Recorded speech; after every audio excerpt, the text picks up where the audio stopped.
And so when I say Chinese, I want you to scream out the nation that's associated with this. For example, if I say Chinese, you're going to say what? China! All right, let's say it with authority. When I say Chinese, you say what? China! All right, that's just a test right there. So here we go. Chinese. China! Russian. Russia! Italian. Italy! German. Germany! Swedish. Sweden! Korean. Korea! Egyptian. Egypt! Nigerian. Nigeria! Black. Exactly. Nothing. Tell him, Pastor. Tell him, Pastor. Black, nothing. Yes. I hope you were able to successfully identify the issue.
I'm so glad you're here because you can bring great clarity.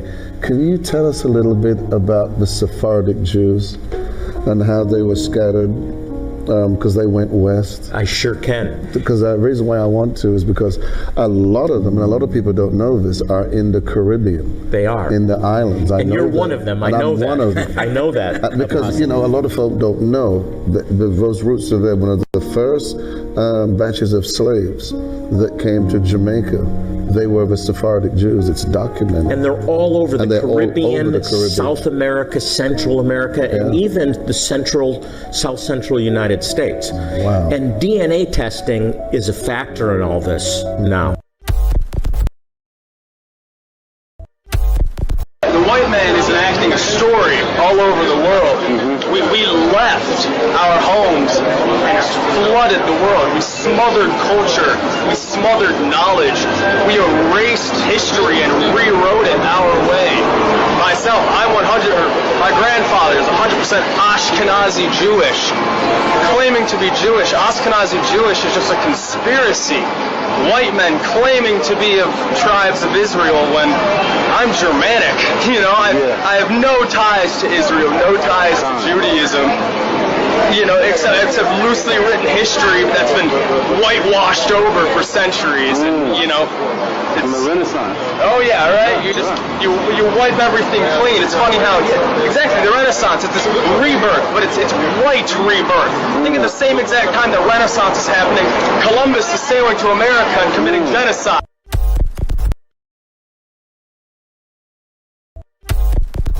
Genesis chapter 11 verse 10 explains the genealogy of Shem. Shem was a black man in Africa.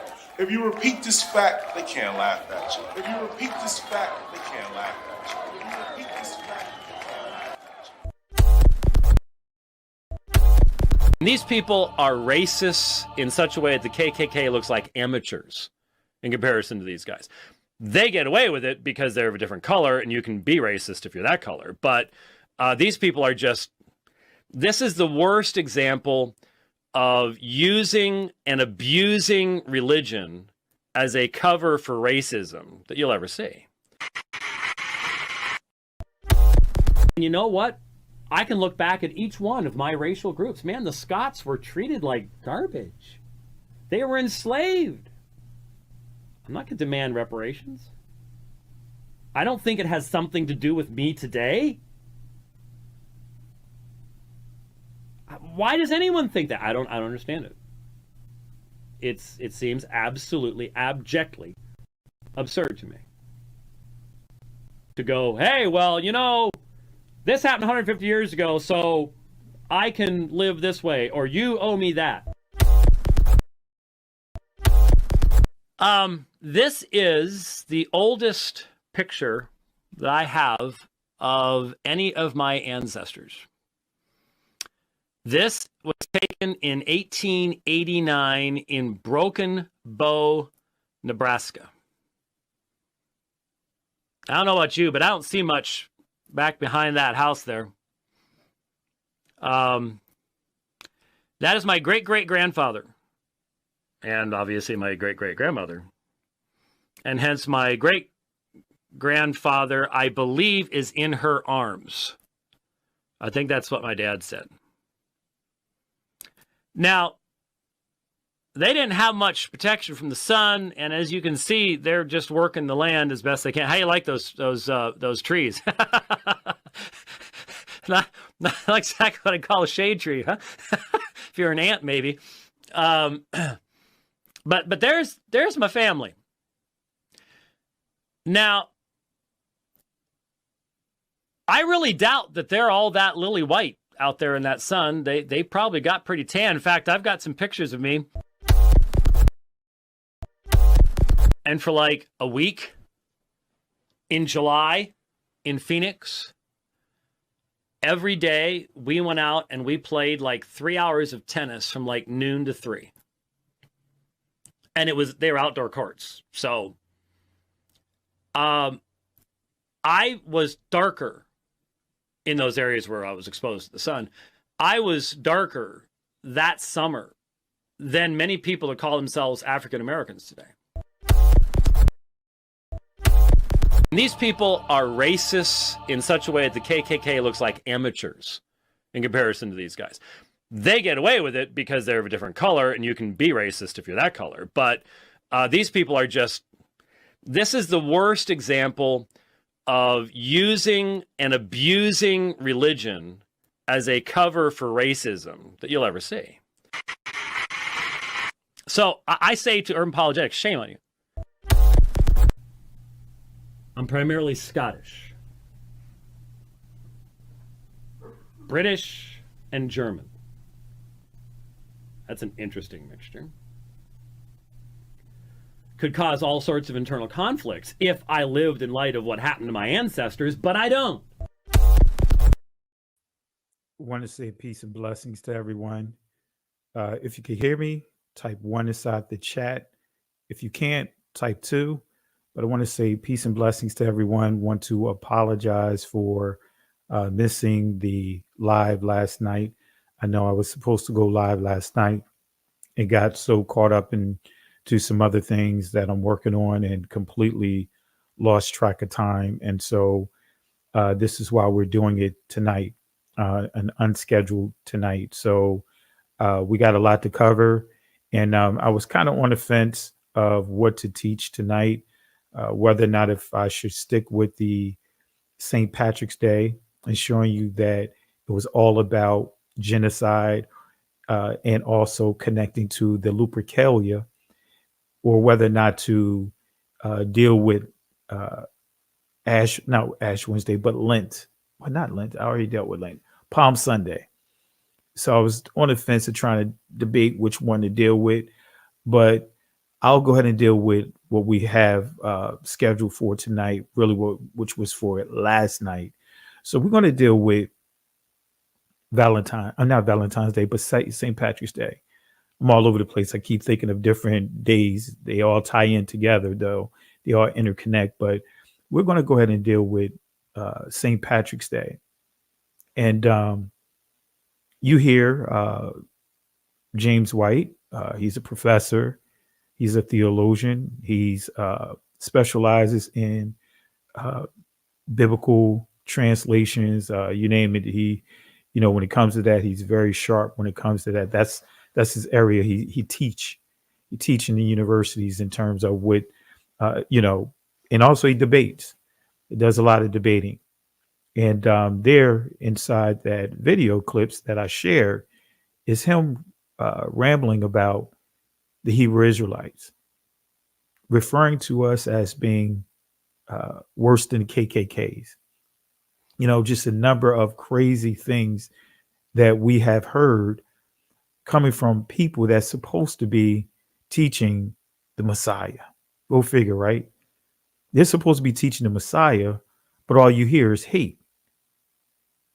That's all you hear. And had the audacity to compare the Hebrew Israelites, regardless of who he's referencing, and brothers and sisters, don't put words in his mouth. Don't put words in his mouth and say, well, he must be referring to the camps and all. Nah, he didn't specify who he's dealing with. He's dealing with our entire community. And even if he was just isolating the camps, it still doesn't make it right. You know, those are our brothers and sisters. And, you know, regardless of how some may feel towards the camps, you know, for us or anyone to sit back and allow this guy right here and others to paint this picture and, you know, false statements by stating that the camps or whomever is worse than the KKK, when the KKK is a registered Christian organization that have lynched, murdered so many of our people legally for entertainment. And part of that KKK, you had doctors, you had lawyers, you had judges, you had politicians, all part of the lynching process of our ancestors. So for him to even say that, and for him to even still be able to teach, you know, we're in a cancel culture time now. How come no one is going after him? How come he's still allowed to go teach inside the universities? How come he's still able to teach inside these churches? How come many are giving him so much respect, including those from within our community that's within the those Christian groups? Why are they still giving him all these props? And some brothers and sisters from the Christian community tried to defend him. So we have a lot to unpack here. And before we go on, let me go ahead and give some shout outs to you guys. And like I said, I was on the fence of Palm Sunday versus doing St. Patrick's Day. So we're going to do St. Patrick's Day. We're going to deal with the genocide. And I want to prove to you St. Patrick's Day was all about genocide. Right. And we'll get to that shortly. But let me give some shout outs here to you guys. And I really appreciate you guys supporting the channel. I really appreciate you guys supporting the Patreon account, the Patreon channel. I went on and set it up earlier this week, Monday. And actually, it's been up for years, but I just started using it actually Monday. And I uploaded Hebrew lesson number 1. And for those who are interested in learning Hebrew, you know, free from all these agendas and affordable, you know, because you know how Patreon works, whether you have $1, whether you have $10, it's all cool. It's all good. You know, whatever you have, that's fine. But the good thing about it is you get to learn without it becoming a financial burden to you. And the 10 lessons I teach that you will learn is Paleo Hebrew or ancient Hebrew. And you also learn how to read the Israeli language, right? I don't call it modern Hebrew because it's not. I don't call it biblical Hebrew because it's not. Because ancient Hebrew is biblical Hebrew.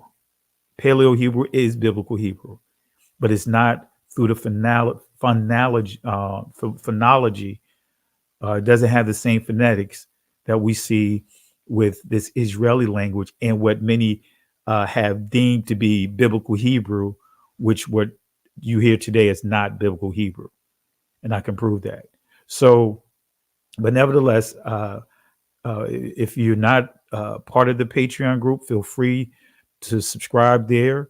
And I have some things I'm going to give out over there too I'm working on some T-shirts. I'm working on some mugs and all, things like that, just to give out to our community there, give as much as I can out, because I really appreciate you guys. It's not me here trying to make money or anything like that. It's providing a way, a platform that you guys can learn free from all of the rah-rah, all the debates and all that other stuff, because every time I do something here, it's always a handful of our brothers and sisters that want to bring that negativity. So again, so at the Patreon, it's We Woke Now, and you'll be able to, again, learn Hebrew. The first lesson is there. I uploaded PDFs, so that way it'll make it easier on you for as cost. And, if you have any questions once you subscribe there, feel free to let me know. My email address is still the same. But anyway, let's go ahead and get some shout outs real quick, and let's go ahead and get into the lesson. So I want to start off by saying peace and blessings to Mr. The Original School, even though I think he was on earlier, but I want to still give him shout outs. Sister Yvette Rivera, want to say shalom to you. Who else do we have here? Tiffany Moore, shalom to you as well. Mariah, want to say peace and blessings to you. Dornza, want to say peace and blessings to you. Barbara Jones, want to say shalom to you as well. Jason Camphor, want to say peace and blessings, shalom to you as well, my brother. Miss Candace, want to say shalom to you. Shalom to you, Shona Hall. Who else do we have here? Arrow Spike, want to say peace and blessings to you. Yeah, a lot of babbling, and we'll deal with it as we progress in this lesson. I want to say peace and blessings to you, C. Brook 16. Appreciate you. Appreciate the support. And who else do we have here? Tiffany Moore, peace and blessings to you. RCLM, peace and blessings to you. Who else do we have here? Let's see here. Verna Moore, or Verna M, excuse me. Tiffany Moore, Miss Candace. And who else do we have here? Let's see. Mario Ya Faith Warrior, want to say shalom to you as well, my brother. Also, okay, yeah. We're located in Richmond. We are. Feel free to send me an email, but we're located in Richmond, and I can send you all the information, the address, and all. So shoot me an email. It's in the ticker at the bottom of the screen. You'll see wearewokenow@gmail.com. Feel free to shoot me an email, and I'll get all the information to you, and let us know when you plan on coming, and if you need any special accommodations, and we'll take care of you. So appreciate you, my brother. All right. Who else do we have here? My Sister Carol, want to say peace and blessings to you. Sister Sheila, want to say peace and blessings to you. Ya son, want to say peace and blessings to you. All right, family, we're going to go ahead and get started. Moderators, you guys know what to do. You guys know exactly what to do when it comes to anyone that's trying to troll and coming into the chat trying to distract. You guys already know what to do. We don't play over here. It's all about lifting up, not tearing down. All right. So I'm going to go ahead and put the lesson up here for you guys to see it on your screen. And so I'm sure you guys heard this before. We were slaves to get over it. And that's basically the overtone with James White. He was literally saying his people was enslaved, and they're not complaining. They don't feel like they are entitled to anything. Those are some of the things that we hear, that we have gotten to a place of feeling like we are entitled. And family, no group of people has gone through what we have gone through. Not a single group of people, right? And yet we're the ones that are told to get over it. Nothing was done to really assist our people in any kind of way. We're still at the bottom of the totem pole as a community. We see the racism that's still played out, the reminders that we pretty much are the lowest of lows in all these communities. Look at the Ukraine situation. I say Ukrainian, excuse me, but the Ukraine situation. Look at what happened to our African brothers and sisters that are there. Look what happened to them. Look at what happened to them. They were not they were not at all any type of priority to get out of there. They were treated worse than the worst, removed from trains, shot at. Some of them are missing right now. So we get told over and over again, when it comes to our past, get over it. When it comes to our past, we get told that we're trying to look for handouts, but yet the government does all kinds of things, gives all kinds of monies to different communities, except our community. $350 billion to the Ukrainians, almost $500,000 for the Mexican immigrants at the borders. Moment's notice, flying between at least 100 to 120,000 Afghanistanians, and brought over 60,000 to the U.S. But yet our brothers and sisters that was at the border from Haiti, he made it a point to give them a plane, but it was a plane back to Haiti. But that was it, right? So, nevertheless, we're going to go ahead and we're going to really debunk some of this whole narrative. We are going to debunk the narrative of James White, and I'm going to say emphatically racist. We're going to completely debunk these talking points that we hear people use against our community. And I'm going to give you clarity that St. Patrick's Day had nothing to do with leprechauns in the sense that you understand it. But when we get there, you'll understand exactly why I worded it the way that I did, why I phrased it the way that I phrased it. So we were slaves to get over it. Let's start with Jeremiah chapter 10, verse 1 through 3. And this has been scripture that I've been reading over and over again, dealing with these different fables from Christmas to St. Patrick's Day now, but Valentine's Day, just did a lesson on Ash Wednesday, just did a lesson internally on Lent. And we're going to do that, not Lent, but Palm Sunday. And we're going to deal with Palm Sunday. Yeah, but we did Lent as well. But I start off with this text right here. Jeremiah chapter 10, verse 1 through 3. It says this, and this is coming from the Tanakh. Hear the word which Yahweh has spoken to you, O house of Israel. So this warning, right, is being directed to Israel. Thus saith Yahweh, do not learn to go the way of the nations. So Israel is being instructed not to go the way of the nations. And what happened? We did it anyway. And do not be dismayed by portents in the sky. Let the nations be dismayed by them. But here's the kicker. For the laws of the nations are delusions. Let me say that again. For the laws of the nations are delusions. Now, I want to make this clear. This is not dealing with what many would call moral laws like stealing, killing, that type of thing. This is actually dealing with traditions. Why? Because when we get to the rest of this verse and this entire chapter is dealing with traditions such as their so-called feast days, the things that the idols that they stand up, in their homes, as far as Israel was bringing into their homes. This is not dealing with laws. This is dealing with traditions of men.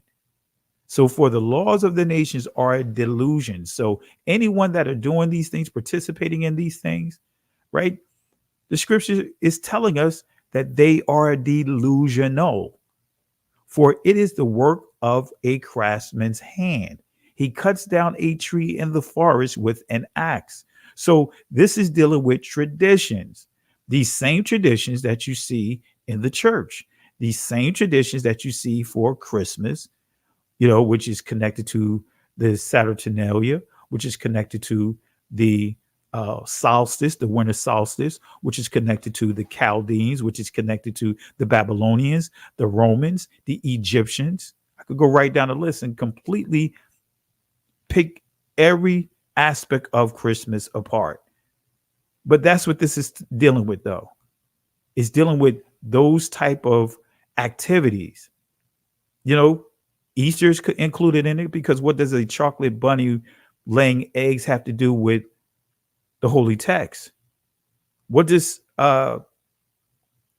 Saint Valentine's Day have to do with the holy text? What does Ash Wednesday have to do with the holy text? What does Palm Sunday have to do with the holy text? What does Lent have to do with the holy text? And I can prove absolutely nothing. So again, this is dealing with traditions. This is dealing with these holiday celebrations, traditions of men, right? And you guys remember some of these postcards, right? Some of the things that our people are celebrating. But look at these postcards. Look at these postcards. This is from these cards are from like 1904. I mean, between 1900 and 1910. Maybe some of them are a little earlier than that.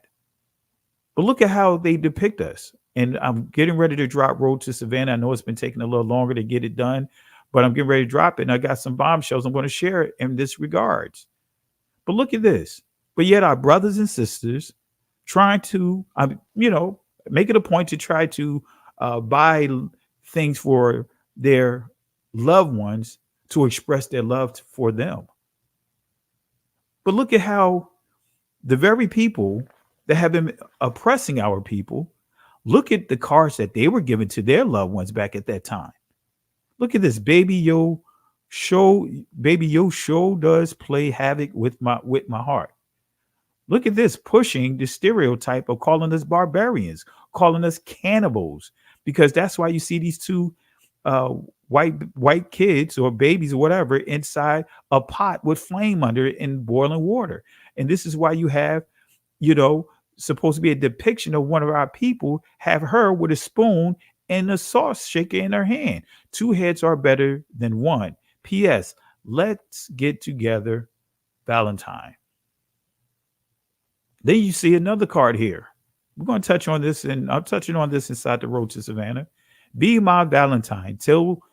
Be my Valentine. I'll be hanged if you is going to say no. Mocking the whole lynching period. Here's some additional stereotypes that were promoted during that time. But yet our brothers and sisters cannot let go of this demonic, let go of this hatred, these tradition of man that promotes nothing but hatred and mockery of our people. Can't let it go. So let's give them the garbage can for anyone that still celebrates this foolishness.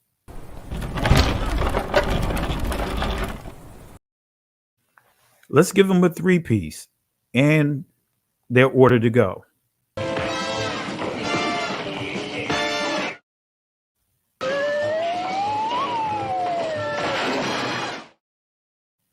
All right, so here's a stern warning by the Apostle Paul, a stern warning.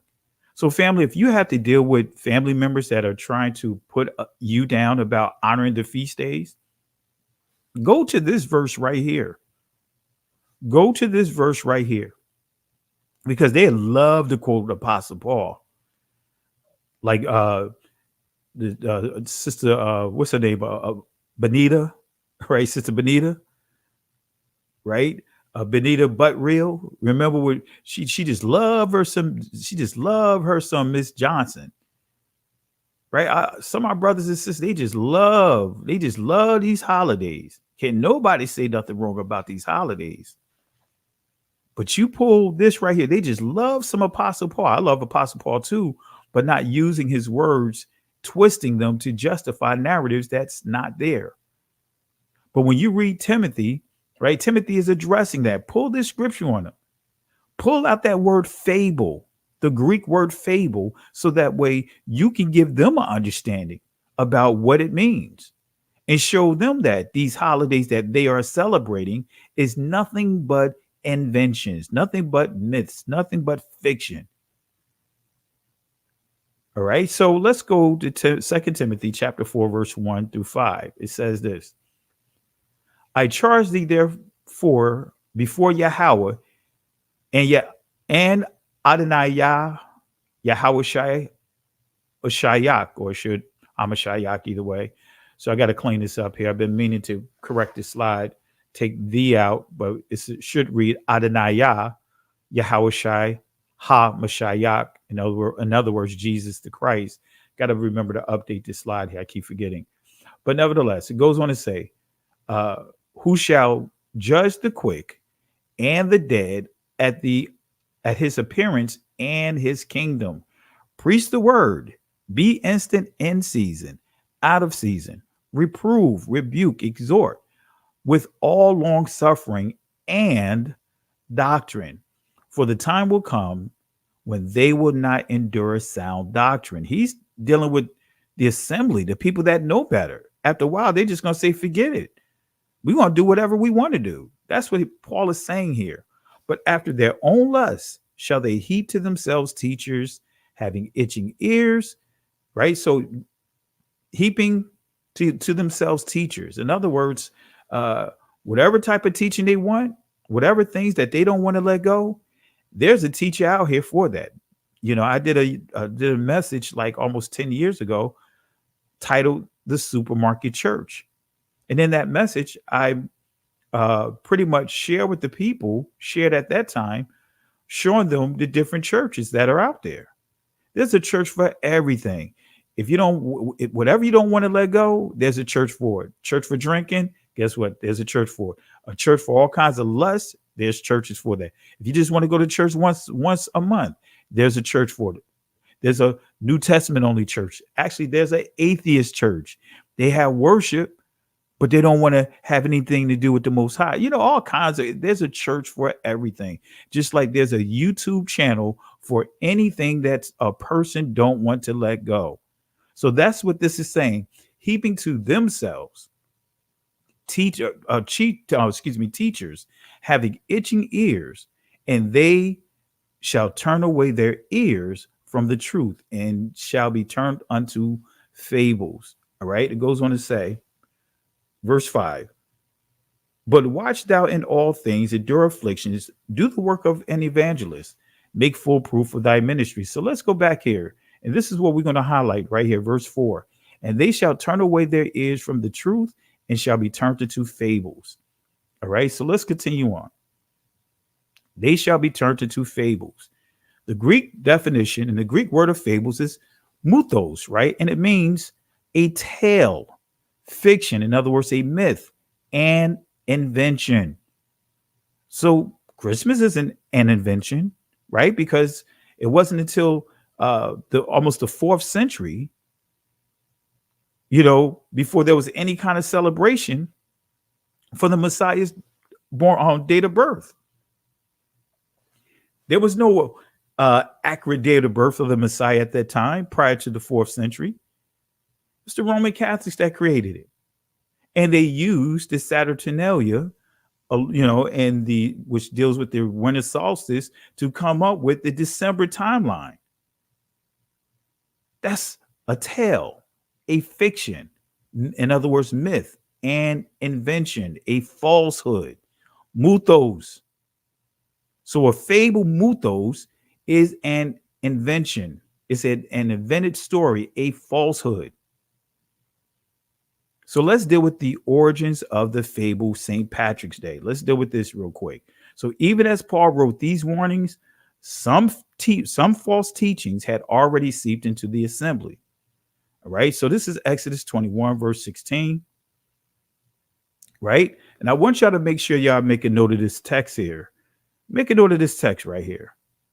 And he that stealeth a man and selleth him, or if he be found in his hand, he shall surely be put to death.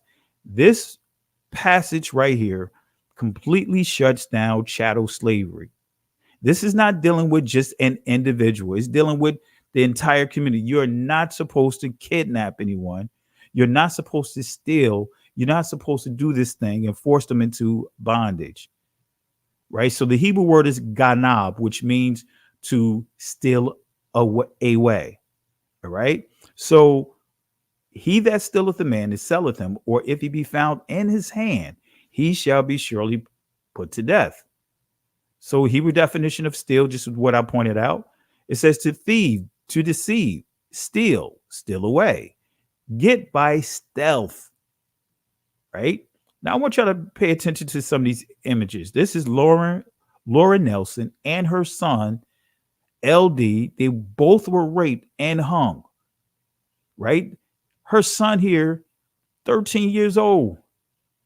She, and when you do the history and do the research on it, right? He was accused of stealing food, stealing something to eat. So what did they do? They were actually wanted to, upset at the father, but father fled, right? But anyway, so there was anywhere from 40 to 50 white men. They captured him, both of them, right? And they began to rape. That's why you see his pants are down to his ankles. He doesn't have on any underwear. That's why you see the picture, this mark here, so that way you can't see the fullness of that. But they raped him. They sodomized him in front of her and raped her too.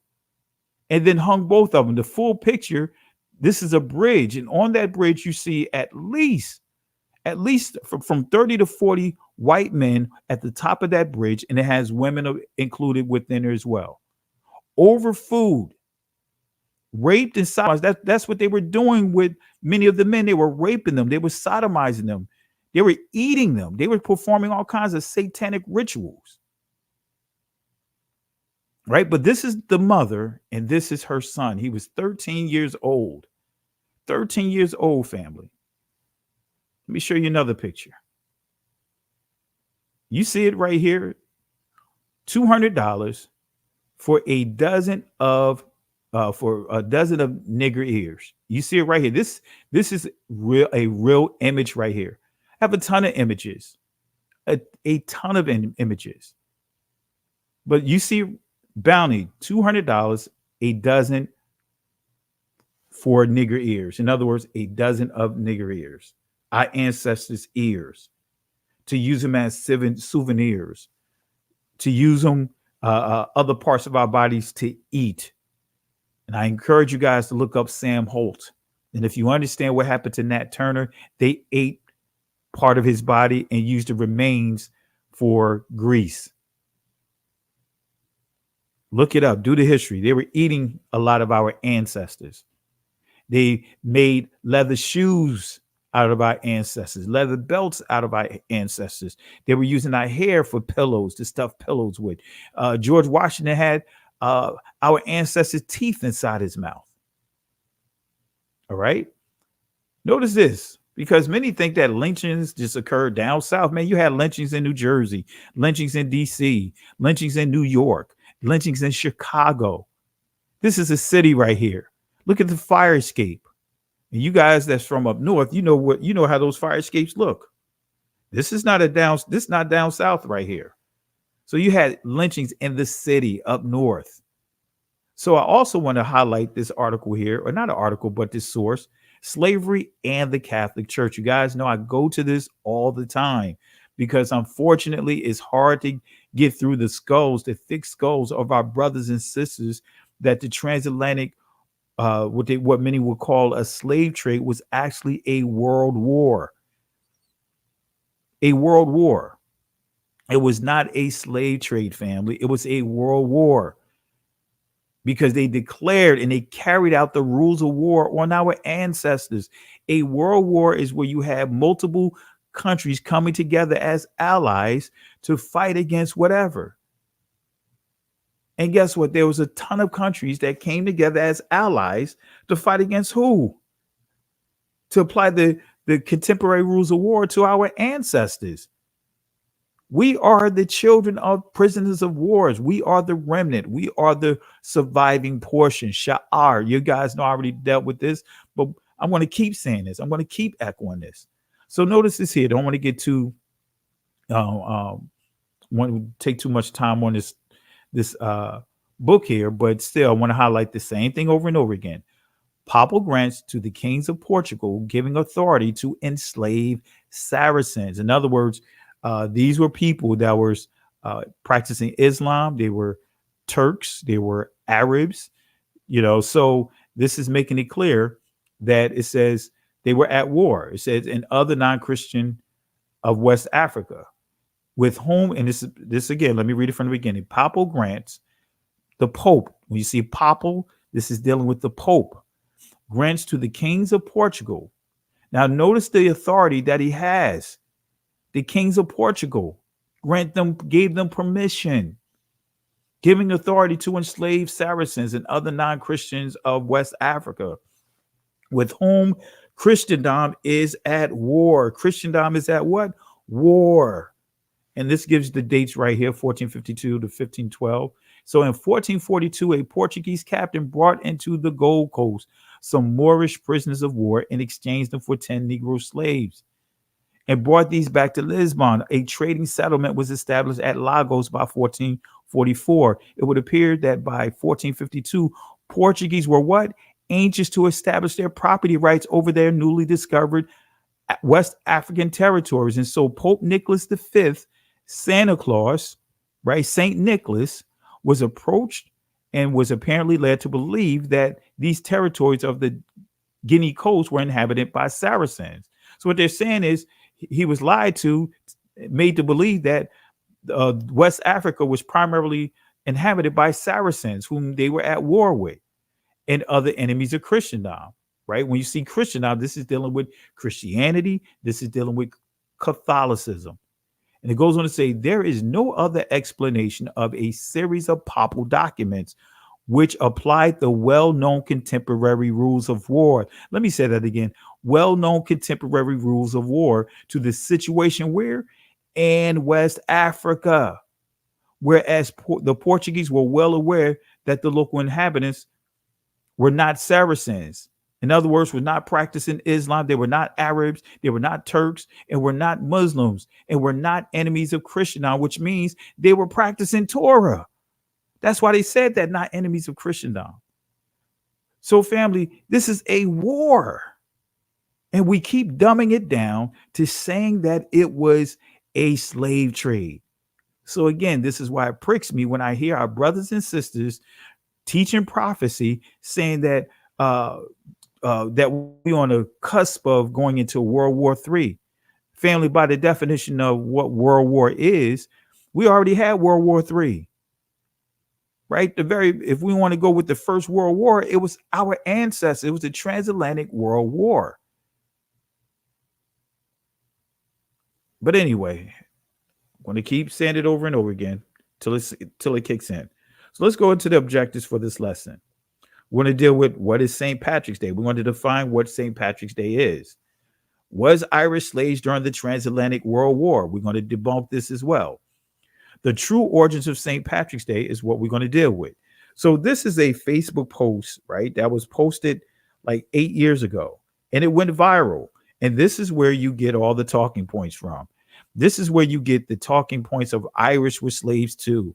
This is where you get all the memes from. It comes from this person right here, the post that he made, right? And this is what the post says. Irish lives matter too, 1625. The Irish slave trade began when 30,000 Irish prisoners were sold as slaves to the New World. The King James I proclamation of 1625 required Irish political prisoners to be sent overseas and sold to English settlers in the West Indies. By the mid-1600s, the Irish were the main slaves sold to Antigua and Montserrat. So they're saying that the Irish were the original people that was being brought over here as slaves. That's this article or this Facebook post is stating. At that time, 70% of the population of Montserrat were Irish slaves. Ireland quickly became the biggest source of human livestock for English merchants. The majority of the early slaves to the New World were actually white. See, notice what they're saying. They said the majority of the early slaves were Caucasian. They were white. From 1641 to 1652, over 500,000 Irish were killed by the English, and another 300,000 were sold as slaves. So they're saying almost 1 million people between 1 million people between 1641 and 1652 Irish slaves.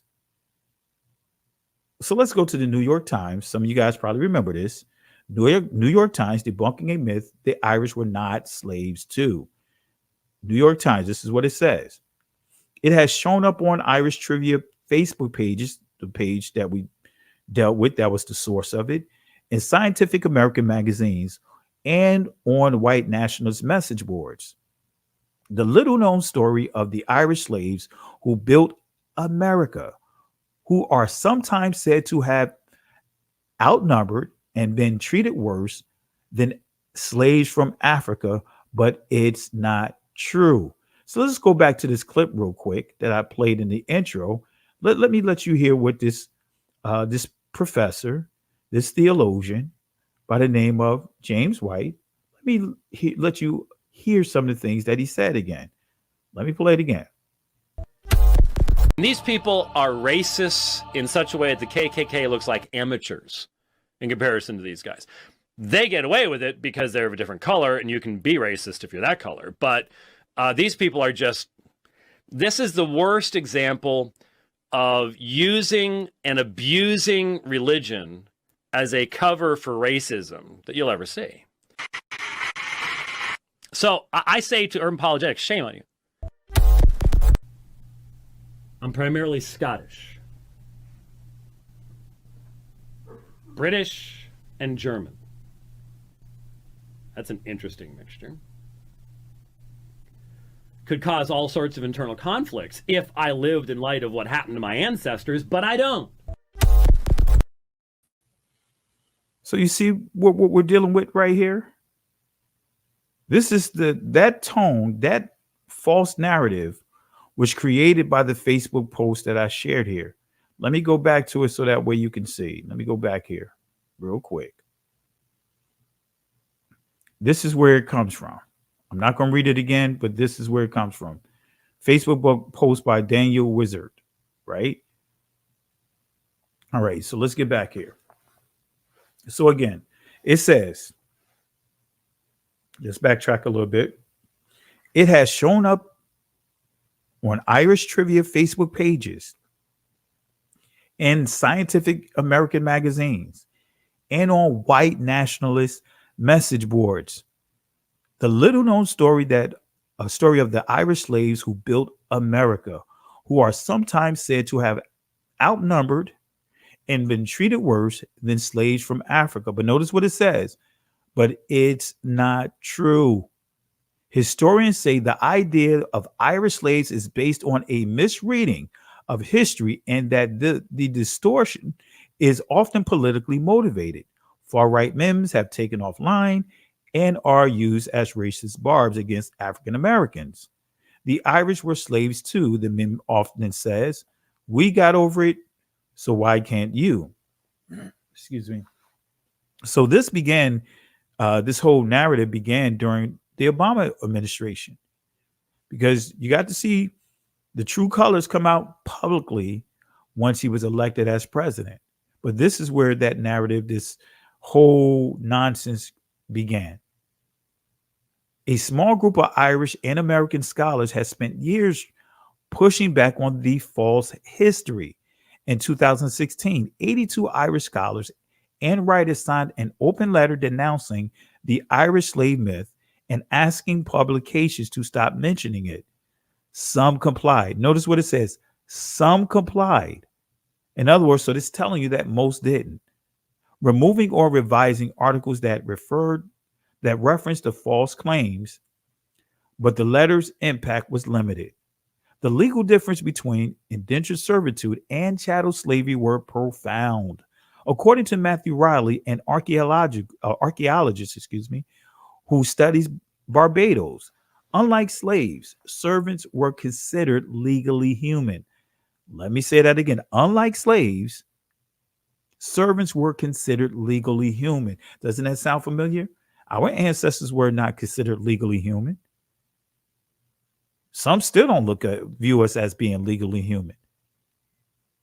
Their servitude was based on a contract that limited their services to a finite period of time, usually about 7 years, in exchange for passages to the colonies. They did not pass their unfree status on to descendants, right? Chattel slavery versus indentured servitude is what we're dealing with. Contemporary accounts in Ireland sometimes refer to these people as slaves, Mr. Hogan said. That was true in the sense that any form of coerced labor can be described as slavery, from ancient Rome to modern day human trafficking. But in colonial America and the Caribbean, right, the word slavery had a specific legal meaning. Let me say that again. But in colonial America and the Caribbean, the word slavery had a specific legal meaning. Europeans, by definition, were not included in it. Let me say that one more time. Europeans, notice what it says here. Europeans, and this is why we do these lessons like this. This is why I keep doing these reminders. But it says here again, Europeans, and you guys, if you want to read along, Europeans, by definition, were not included in it. What? We got to bring the garbage can out again.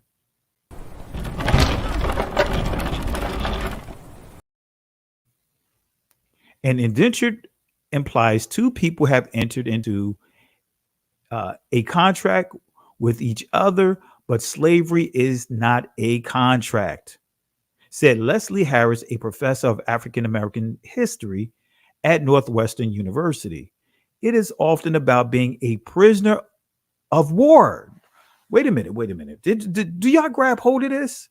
For those that keep minimizing what the atrocities that happened to our ancestors and we're still dealing with today, it says it is often about being what? A prisoner of war, or being bought or sold bodily as part of a trade. But guess what? The key is it is often about being a prisoner of war.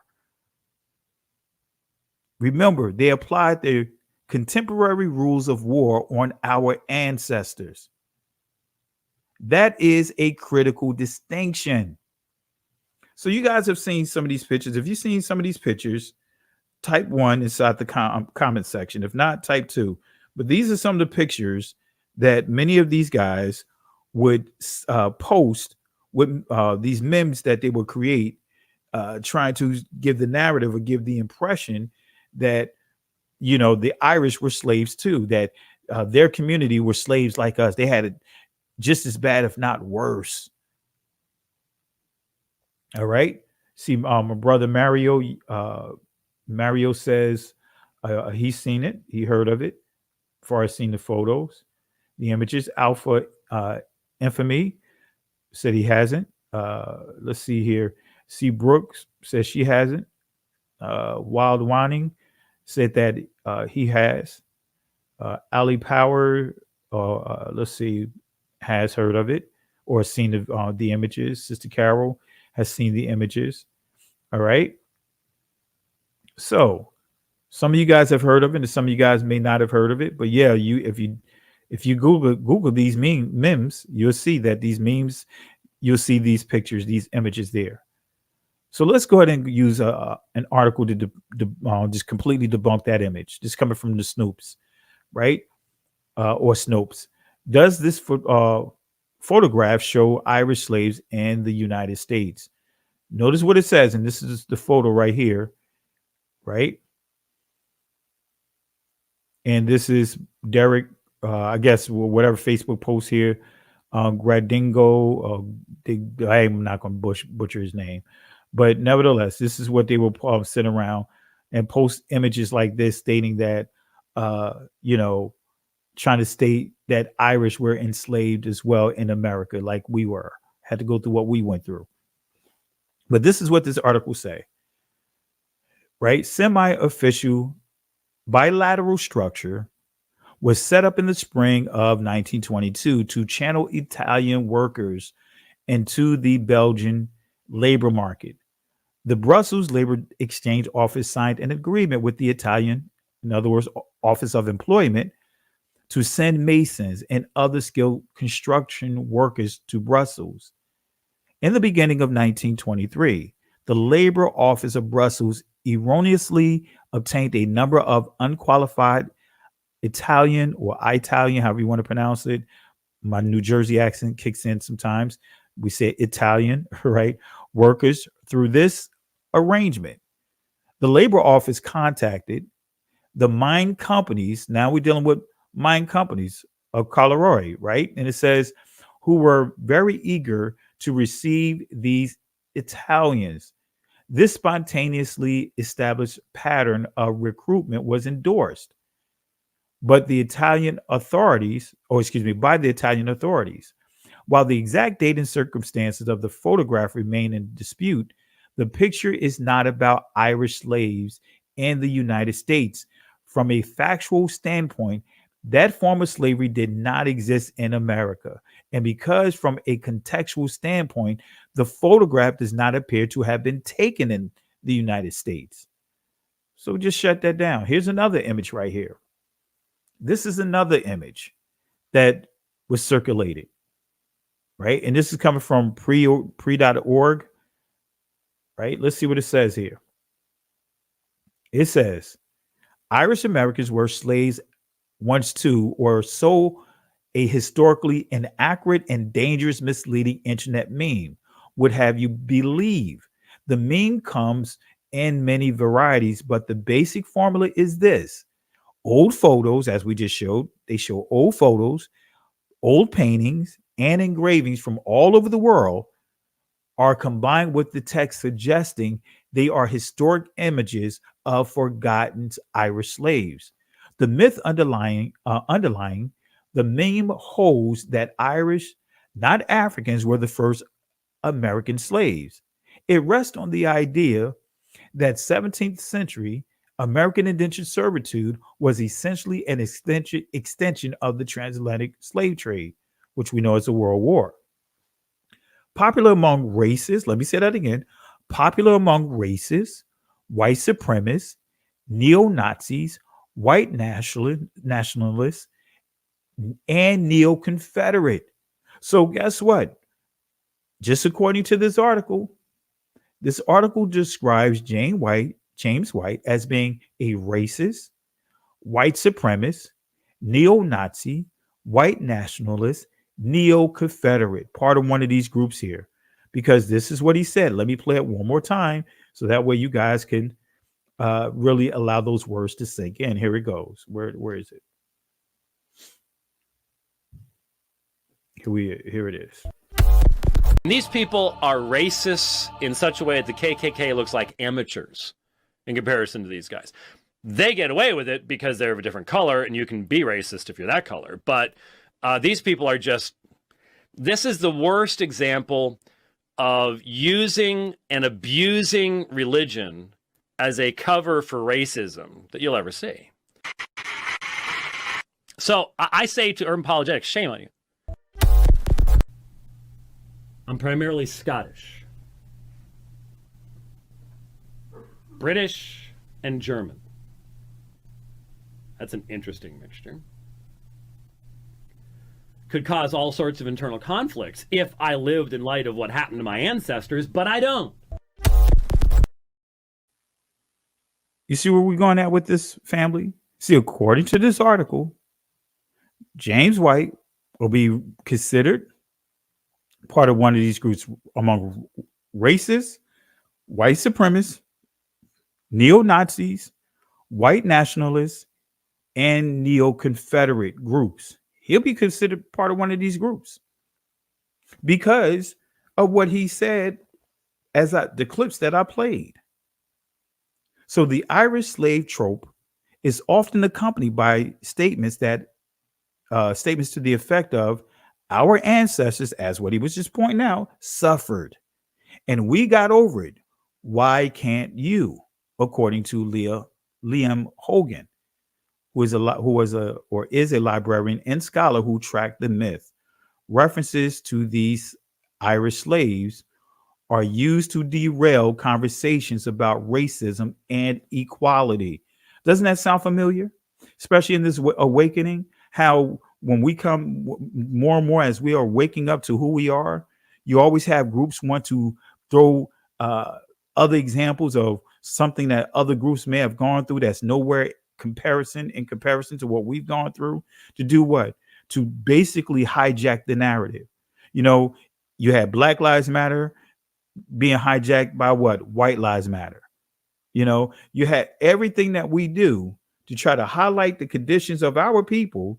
You always have someone from other communities or other groups from other communities that want to try make every attempt to derail the conversations of what we were subjected to by coming up with their own warped understanding of history, right? Like with this awakening, what would they try to say? What's some of the common things that these Christians, these so-called conscious guys come up with? Well, you know, everyone, because they went through a condition of being looked down upon, every nation have gone through situations always identify with being Israel. Now we gotta literally give the garbage can to these people. This is what they do, trying to what? Derail the conversations of the conditions of our people.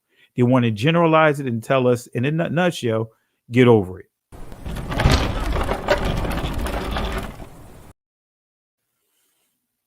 All right. So the principal aim of this propaganda, which aligns with that of the international far right, is to empty the history of the transatlantic slave trade of it, which is a world war, of its racial elements, says Hogan. All right, let's go to another article. This is from Reuters. The Post began by stating the Irish slave trade began when 30,000 Irish prisoners were sold as slaves to the New World. The King James I Proclamation of 1625 required Irish political prisoners be sent overseas and sold to English settlers in the West Indies. This is an edited version of the original article, which named the monarch in question as James II.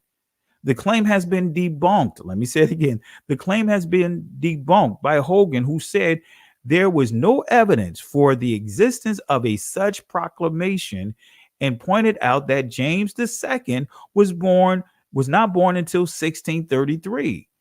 The Post also states from 1641 to 1652, over 50,000 Irish were killed by the English and another 300,000 were sold as slaves. Hogan, referring to the Irish diaspora by Andrew Bellingberg, told Reuters the total migration from Ireland to the West Indies for the entire 17th century is estimated to have been around 50,000 people. Migration, right? 50,000 people. And the total migration from Ireland to British North America and the West Indies is estimated to have been circa 165,000 between 1630 and 1775. So it says between almost 150 years, right? Saying that this is 165,000, but it's not telling you that it's slaves. Migration. Say migrations. We're not dealing with slaves. We're dealing with immigrants. Migration. If this was the case, where on earth is the meme getting the unequivocal and impossible 300,000 forced deportations from Ireland over a 10-year period? So they're saying here, from within this period of 1630 to 1775, right, again, which is like 145 years, a total of 165, right? Not indentured servants, because it's saying migrations, right? But nevertheless, it says here, if this is the case, where are they getting? That's what it's saying. Where are they getting this 300,000 number from? Forced deportations from Ireland over a 10-year period. This spans 150 years. This spans, they're saying all of this happened in a 10-year period, right? The Post also claims that Irish women and girls were forced to procreate with African slaves. Notice the racial underline. Black man, right? White women. This is the buzzwords that triggered so many of our communities being burnt to the ground. I really encourage you guys to study Red Summer. Red Summer from the period of when you understand 1919 to 1922, you will see and learn that there was over 60 communities, our communities, that was attacked, that was bombed, 60 of our communities. 60 of our communities. And when we get to Tulsa, Black Wall Street, guess what? That is like, now you're getting towards the end of that period, which they drop bombs on these communities. Fact. Drop bombs. They had declared a war on our communities. So that was the thing. When you study, for example, what happened in Tulsa, right? The massacre out there, right? Which is referred to Black Wall Street far as Tulsa. If you really study the history, it triggered based upon a Caucasian woman accusing a brother man for touching her on an elevator, right? On the elevator. And that situation escalated to them completely bombing a community and taking property and everything. Decimated the entire community. Had burials, hidden burials, with bodies stacked on top of bodies, buried in there. All started from this claim right here, this false claim, this narrative that even the lynch mob, they will always come up with a false accusation saying that somebody from our community even looked at a white woman wrong. That'll rally up the good old boys to lynching one of our brothers and sisters on a Friday for entertainment or Saturday. So the Post also claims that Irish women and girls were forced to procreate with African slaves. Hogan writes that there is no evidence to support this claim and states these ahistorical claims are part racialized and sadomasochistic fantasy and a part of old white supremacist myth. So saying that this is all white supremacy myths, but still that narrative, Irish women and girls, notice what it says, women and girls. So dealing with pedophilia right here, underage girls were forced to procreate with African slaves. The Post also states during the 1650s, over 100,000 Irish children between the ages of 10 through 14 were taken from their parents and sold as slaves in the West Indies, Virginia, New England. There is no evidence to support this figure. In Barbados, where the majority of Irish indentured servants were sent, the total number of white immigrants, indentured or free, by the early 1870s were estimated at 21,500. So this number includes immigrants, indentured or free, immigrants, indentured or free. This is the total number that was there. So the verdict, false. Facebook posts purporting to describe the origins of Irish slavery are a rehash of a 2008 article consisting of numerous false claims. Well, you know what? We got to go to that article. This is that article they just referred to, 2008. Right? This is the article. This is where it all comes from. This is where all these lies come from. It stems from here. That Facebook post, those talking points, those bullets come from here. The Irish slave trade, the forgotten white slaves.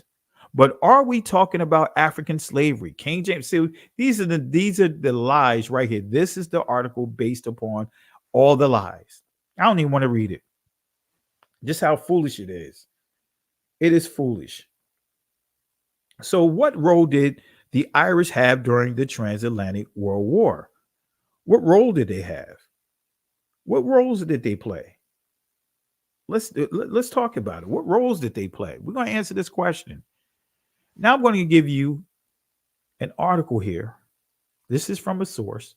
As a matter of fact, let me make sure that this article is up to date. If not, I need to update it real quick. Let me go to this portion of this article before we go through it. Let me pull something up.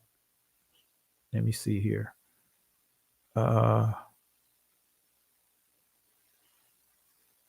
You know what? Let me pull it up here. Bear with me 1 second. Let me update this just to make sure it is up to date, because I don't think I updated it as of yet. Let me pull this up and we'll continue. Let me update this particular slide. All right, let's see. Bear with me 1 second. Let me get to it. All right, almost there.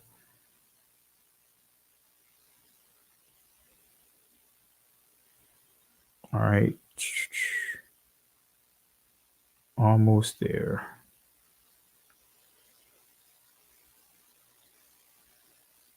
I want to make sure it's correct. All right, yeah, that's correct.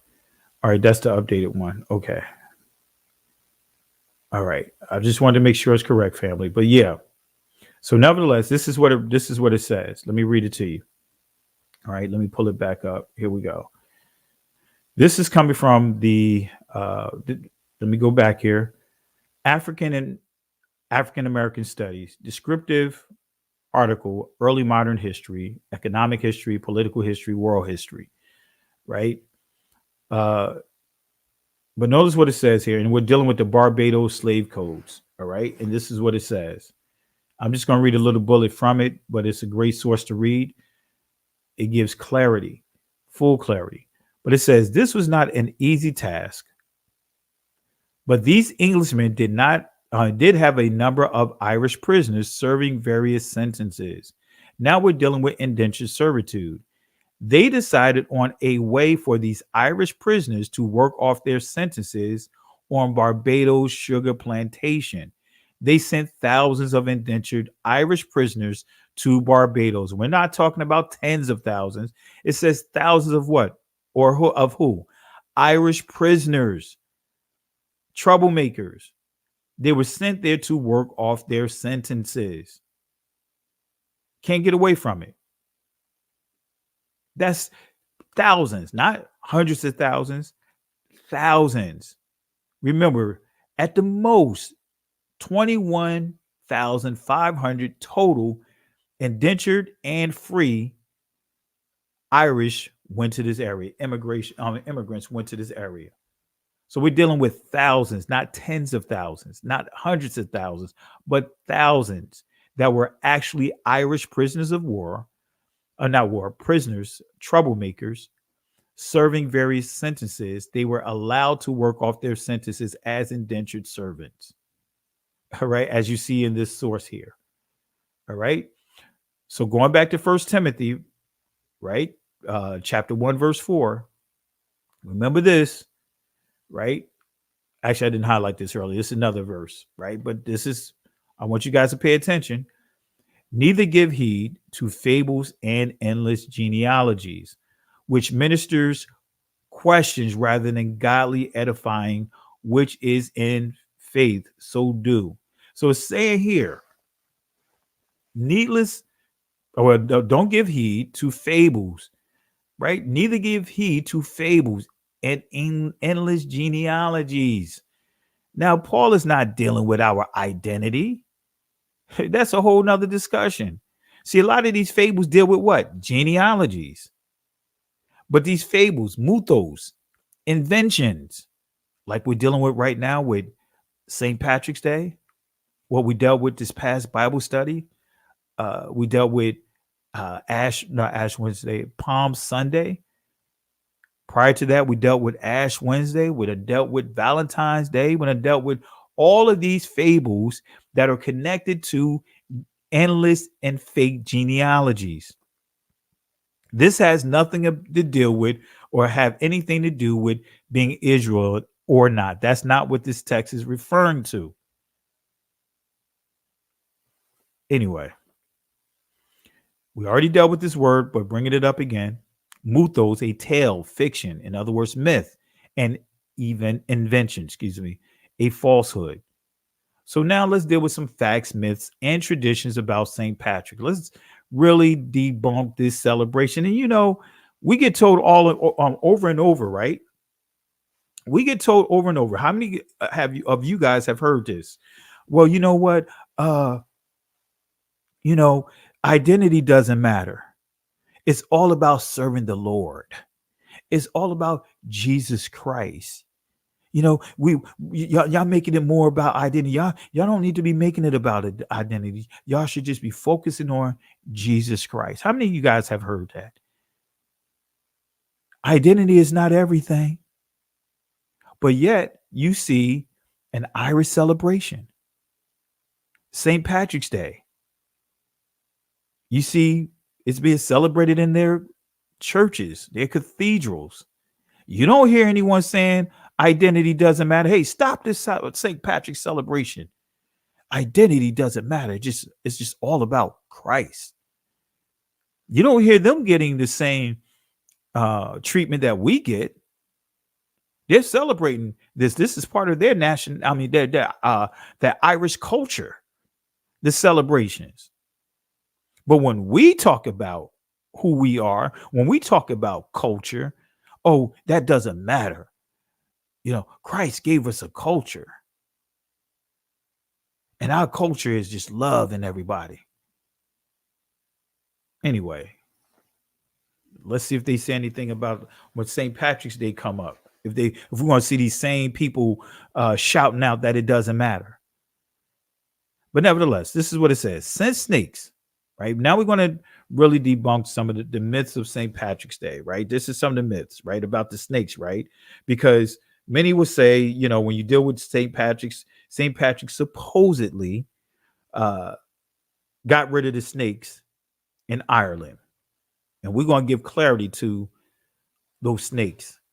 Since snakes often represents evil in literature, when Patrick drives the snakes out of Ireland, it is symbolically saying he drove the old, evil, pagan ways out of Ireland and brought in a new age, Freeman says. The snake myth, the shamrock story, and other tales, isn't this fiction, right? The snake myth, mythos, the shamrock story, and other tales were likely, or I'll finish that up. So again, remember the article says snakes often represents evil. We will get back to that. Let's go back here. Another St. Patrick myth is the claim that he banished snakes from Ireland. That's a myth. That's a fiction. That's a fable. That's mythos. Said that he banished snakes from Ireland. It's true. No snakes exist on the island today. Lutherologist Freeman said, but they never did. Saying that, wait a minute. There's no snakes that's on the island today. It has nothing to do with a St. Patrick Day myth. He said snakes never lived on that island. Never lived in Ireland, rather. Ireland, after all, is surrounded by icy waters, much too cold to allow snakes to migrate from Britain or anywhere else, because snakes cannot survive that climate. They're considered reptiles, right? And reptiles, guess what? They don't have what we have. that natural thermal. They have to sit out in the sun to try to what? Warm their bodies up. But that weather's too cold for them. So it says here that snakes never did. They were never on this in Ireland, on this large island. It's too cold, and the elevation is too high for them. All right, so no snakes existed on the island today, Luther College's Freeman said, but they never did. Let's go back to this article. Since snakes often represent evil in literature, when Patrick drives the snakes out of Ireland, it is symbolically saying he drove the old evil pagan ways out of Ireland and brought in a new age, Freeman says, right? So again, it is just simply symbolic that he drove the old evil pagan ways out of Ireland and brought in a new age. And we're going to give proper clarity on that. But let's deal with this etymology of the word pagan. This should stand out here. Some of you guys probably remember this. Notice what it says here. Pagan, person of non-Christian or non-Jewish faith. Villagers, rustics, civilians, country people. Right? So when you call people, like I know I'm from up north, I'm from North New Jersey. When we call people like our relatives down south, country people, we're not even realizing that we're using them. We're actually referring to them as what? Pagas, pagan. But anyway, a person of non-Christian or Jewish faith, right? Villager, rustic, civilian, country people. But this is something that really stood out for me, right? When you start understanding, especially when you read these scriptures, these translations and transliterations, notice what it says here. Pagan and heathen are primarily the same in meaning, but pagan is sometimes distinctly applied to those nations that, although worshiping false gods, are more cultivated, as the Greeks, Romans, and heathen to uncivilized idolaters as the African tribes as the tribes of Africa. So for the most part, primarily when you see pagans, it's referred to Romans, it's referred to Greeks, it's referred to communities that they consider to be civilized. Look at what it says, are more cultivated. But when they use the word heathen to uncivilized idolaters as the tribes of Africa. So you got to pay attention to these words. Words have meaning, and the word selection means a lot. So anyway, so in heathens to uncivilized idolaters as the tribes of Africa. So remember, pagan means people who do not follow Catholicism, Christianity, or Judaism. That's how they defined it. But it's organized, civilized communities for the most part when you see it being used. So if St. Patrick did not drive out snakes, what did he drive out? But the real question is, who did he drive out? Who did he drive out? Let me show you this. Who did St. Patrick drive out? Let's go to Journal of the Royal Institution of Cornwall, Footprints of Vanishing Race in Cornwall. Notice this here, family. This is coming on. This is on page 280 and 281. I believe that the first human beings who entered Cornwall in the Neolithic period belonged to a race of dwarfs or pygmies and were veritable little people. Right? Wait a minute. Now we're dealing with the original people. We're dealing with Ireland. We're dealing with all of that area. Notice what it's dealing with the original people. And this is going to further prove that St. Patrick's Day is actually celebrating genocide. Let me say that again. St. Patrick's Day is actually celebrating genocide. Let me prove it. I believe that the first human being who entered Cornwall in the Neolithic period belonged to a race of dwarfs or pygmies and were veritable little people. The study of dwarf races is a new branch of anthropology, and it is wonderfully developed during the last 20 years. Ancient classical authors mention pygmies living in remote parts of Asia and Africa, and the conflicts of the latter with the cranes are describing in amusing language. These stories were for long thought to be childish inventions. Now they're dealing with fairies and all these different descriptions, dwarfs. They saying these stories were for a long time. They thought these were just childish inventions. They thought they were fables. But recent discoveries have proved that they were perfectly correct. But when Dutch occupied South Africa, they met the dwarf Bushmen, who are the smallest pygmies in the world. Now, keep in mind, they didn't call themselves pygmies. This is the Caucasians' names. This is the name of the groups that they came up with.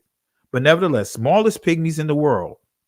The Spaniards had become acquainted with the Adas in Mamanawas, excuse me if I mispronounce this, butchered his name, dwarf races of the Philippine Islands and Europe before long discovered the dwarfs of the Andaman Islands, who are known as Mincopies. In Africa, new dwarf tribes were constantly being found. Right, so notice what you're seeing here. We're getting a description and of a particular group of melanated tribes, and they're showing you, some of the places right here in Africa. New dwarf tribes were constantly being found, such as the Sokos. Mr. R.G. Halliburton has traced these pygmy races into Morocco and Spain. Long ago, Jacob Grimm concluded from the tradition of, notice what you see here, elves, gnomes, trolls. Currently in Germany, the dwarf races inhabited Central Europe in prehistoric times. So guess what? Now we're getting clarity. Now we're starting to deal with who's who. Now we're starting to deal with exactly what St. Patrick's Day really is dealing with. We're dealing with genocide. And I'm going to continue to prove that here. Here we go. Professor Nielsen has come to the same conclusion concerning Scandinavia, right? So again, the dwarf races inhabited Central Europe in prehistoric times. That's what they quoted. Let's go back here. I would apply these conclusions to Cornwall. We have our legends of piskies, fairies, and little people, as these stories are now understood in Europe to refer to as a real race of prehistoric dwarfs. So when you watching all these shows and they're dealing with elves, they're dealing with gnomes, they're dealing with fairies, they're dealing with piskies, they're dealing with all these different trolls. When you see these stories, Hobbit, guess what? They're dealing with an actual group of people, right? They teach it as if it was fables, but they're actually dealing with an actual group of people. Melanated people, right? Melanated people. And that's what this book is telling you, that wait a minute, these are not just fables, these are actual people. Actual people. As these stories are now understood in Europe to refer to as what? A real race of prehistoric dwarfs.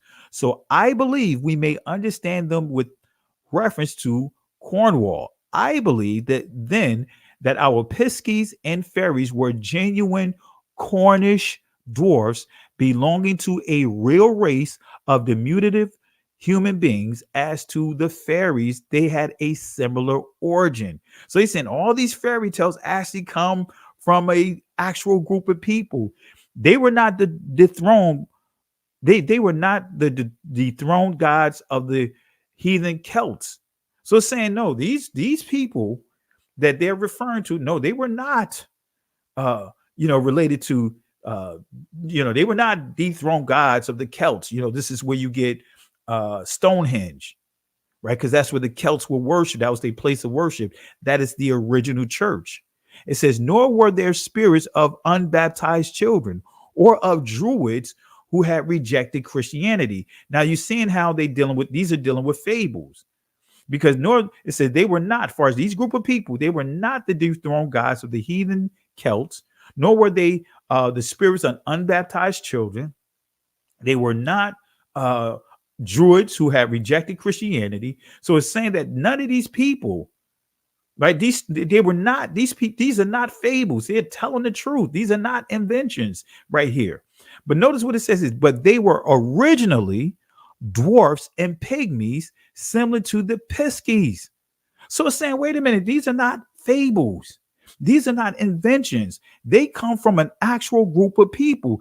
They were originally dwarfs and pygmies, similar to the Piskies. Let me reiterate it. Our Piskies and fairies were genuine Cornish dwarfs belonging to a real race, family. A real race. Let's go back here. And it has shown that the pig house or pig houses of Scotland and fairy legends of the North may be traced to a race of prehistoric dwarfs. That able Celtic scholar, Professor Rees, has lately, in a valuable work, set forth the view that a dwarf race inhabited Britain previous to the Celtic or Celtic invasion. So before the Celtics got there, they're telling you that there were what? Melanated people there, right? And these views have met with general acceptance, right? Because, a lot of people don't want to hear that. That, wait a minute, the original people that was in these territories were melanated people, right? A Hamitic people. This also will explain the traditions existing among the French peasantry that the fairies were mortal. In the stories that long ago, they were actually killed in Wales, right? In the stories that long ago, they were actually killed in Wales.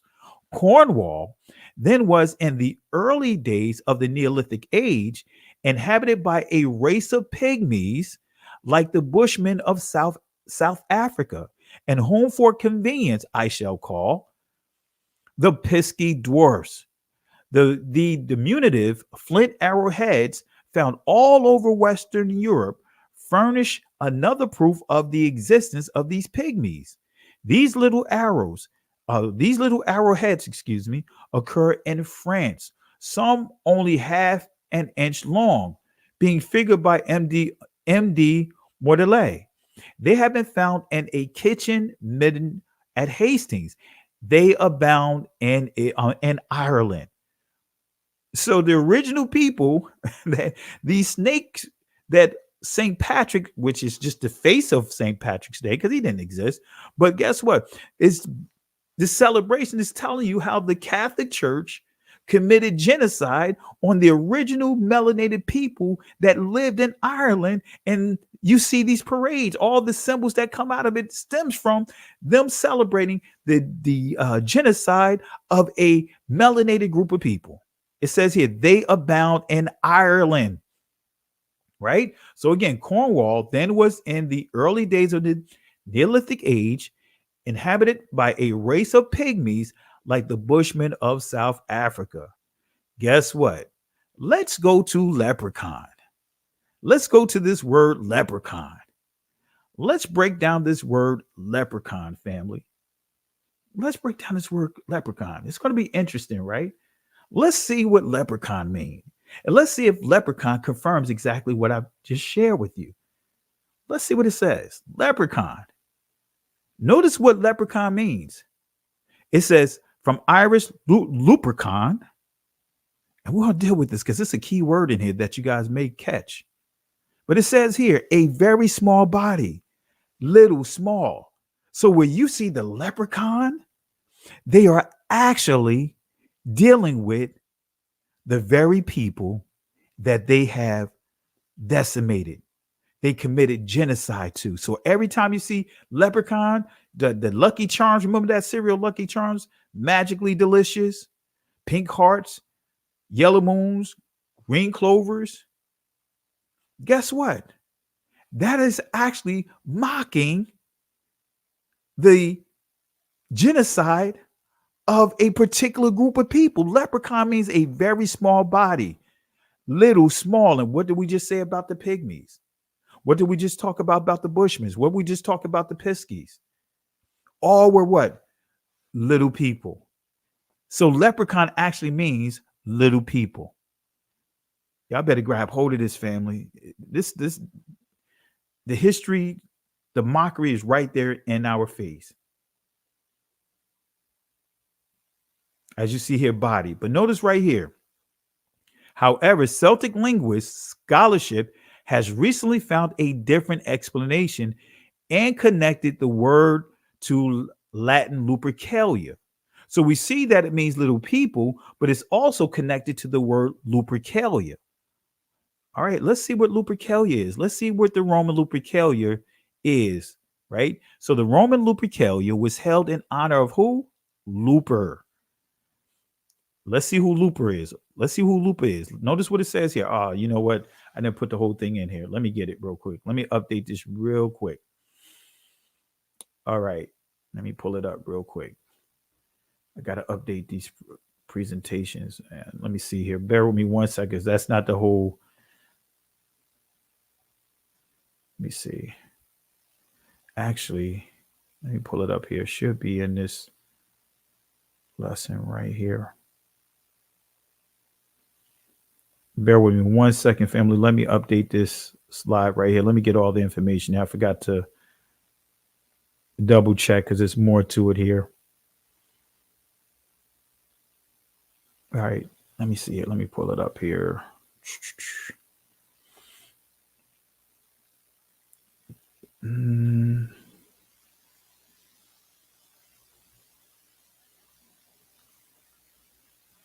Bear with me 1 second. I believe that is under Ash Wednesday. No, Lent. That's where it is. All right, let me pull it up here. I want to make sure I get the full description here. Let's see, where is Lent? All right, bear with me 1 second. All right, where's Lent? All right, there we go. Let me copy this slide over so that way you guys can see the entire definition.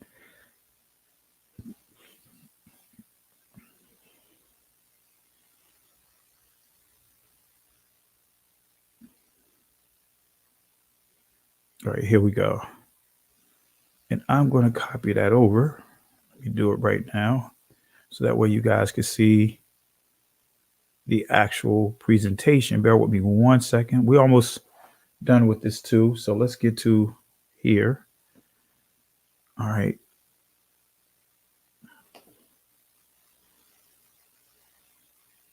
All right, let's take that out. Okay, let's try it again. Okay, here we go. So Lupa, and again, this is dealing with the Roman Lupercalia, which was held in honor of Luper. And notice what you see, Lupa. This is Lupa right here, right? This is where you're dealing with the she-wolf. Notice here you see the twins, right? Romulus and Remus, right?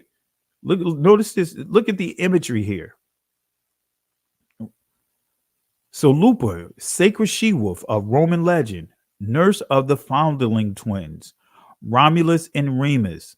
Lupa's temple harlots were Lupae, sometimes called queens or high priestesses, and outlying towns of the empire. Lupa's greatest festival was the annual Lupericalia, celebrated in the grotto of the she-wolf with orgy. I'm not going to get into all that, but basically this is dealing with sexual rituals. They were doing sexual ritual rites, temple prostitution, right? To ensure the year's fertility.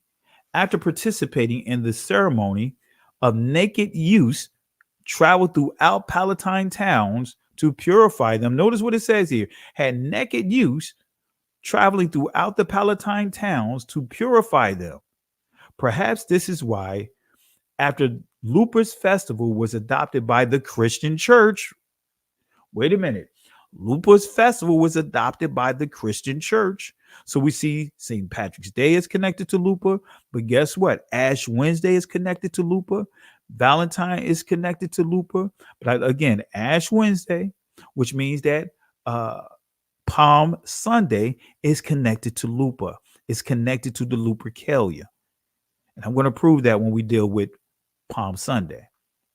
So again, it says here, after Lupa's festival was adopted by the Christian church, syncretism, it was renamed, right? Notice what it says. It was renamed the Feast of Purification of the Virgin. So they took Lupericalia and renamed it to the Feast of Purification of the Virgin. So now it's okay for the church to create all kinds of make-believe feast days, but it's a problem for us to honor the true feast days of the Most High. You see where I'm going at? See, I put these images there just so that way you guys can get the actual understanding, the visualization of some of these images, some of these things that other cultures have worshiped, and you see that the church had pulled that into or meshed it with the word. So instead of calling it Luper or the Lupericalia, you see here the Feast of Purification of the Virgin. They've done that with pretty much every pagan holiday or celebration within the Romans, the Greeks, and other cultures, and they incorporated it through what is called syncretism.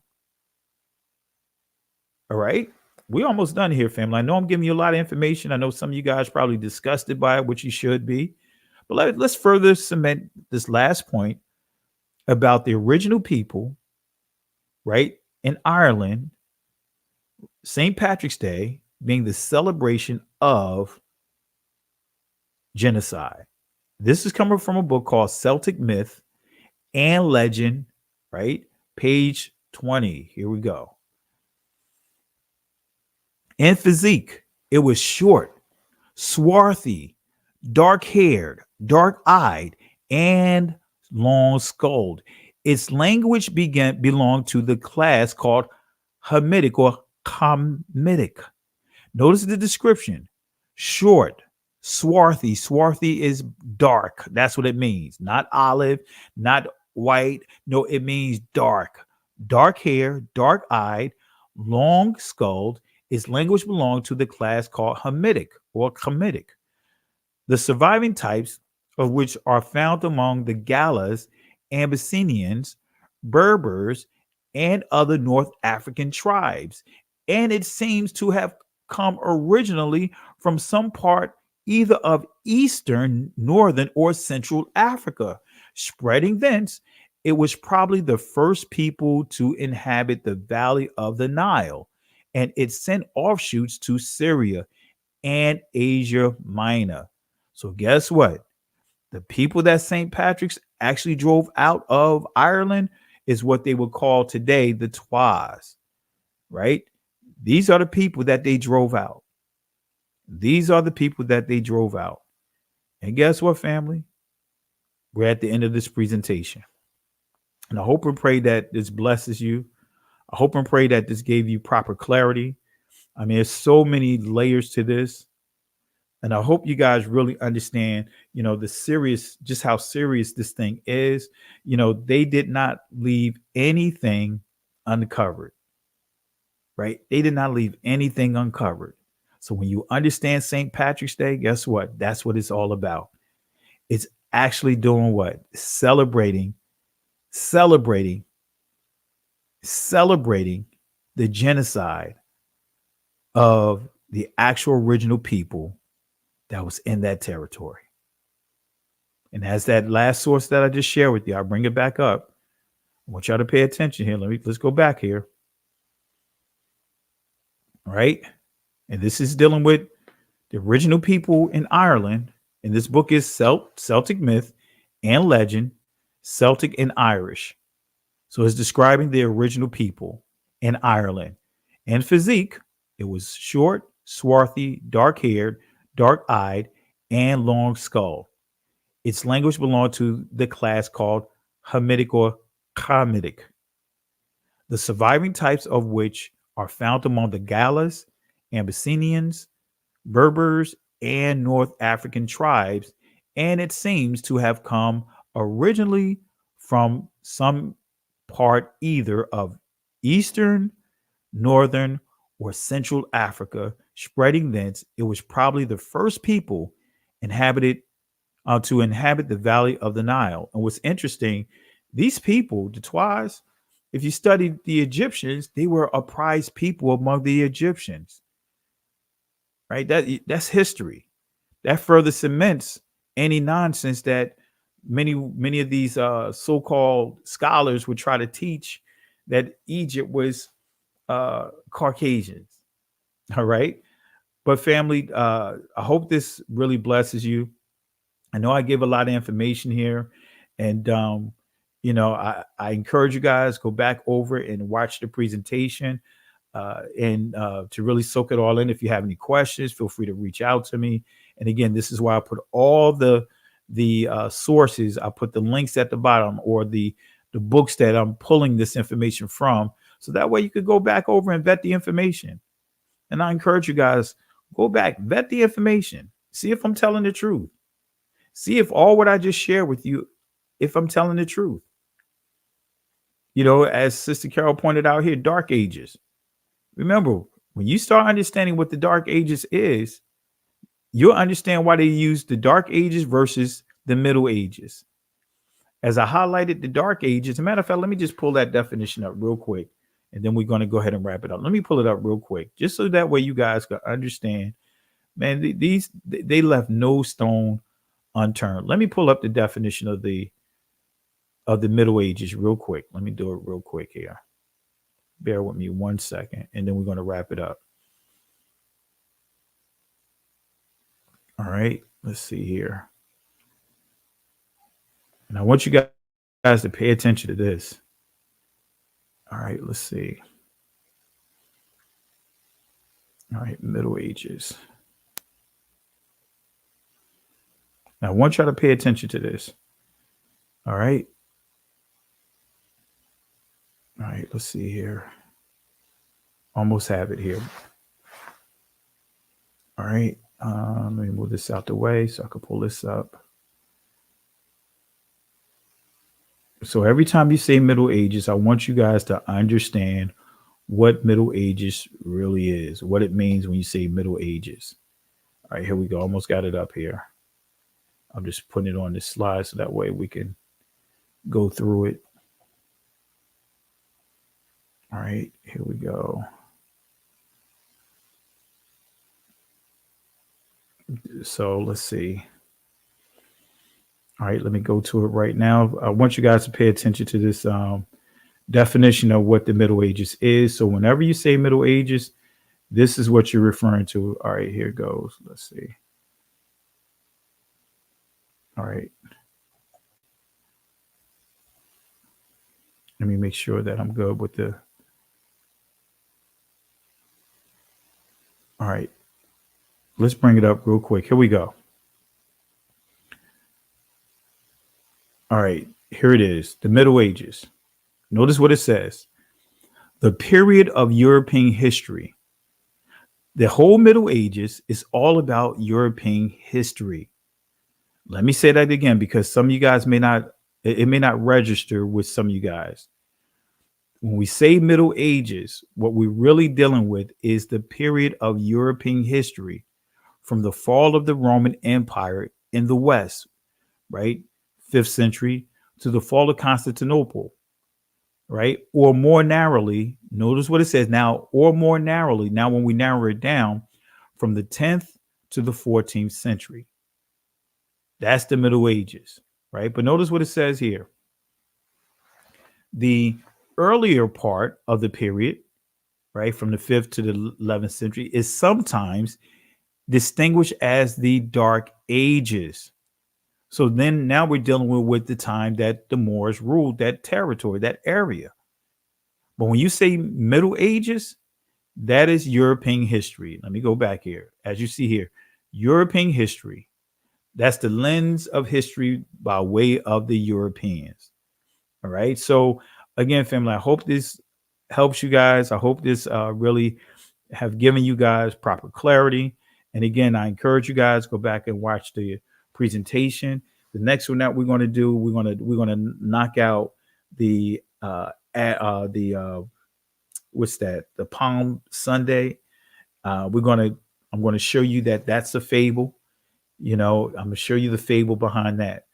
So I hope this helped you, family. So with that being said, as Moses said to the children of Israel, as they came out of Egypt and they got hit with a dead end or what appeared to be a dead end, and the Most High had to tell Moses to give Israel these encouraging words.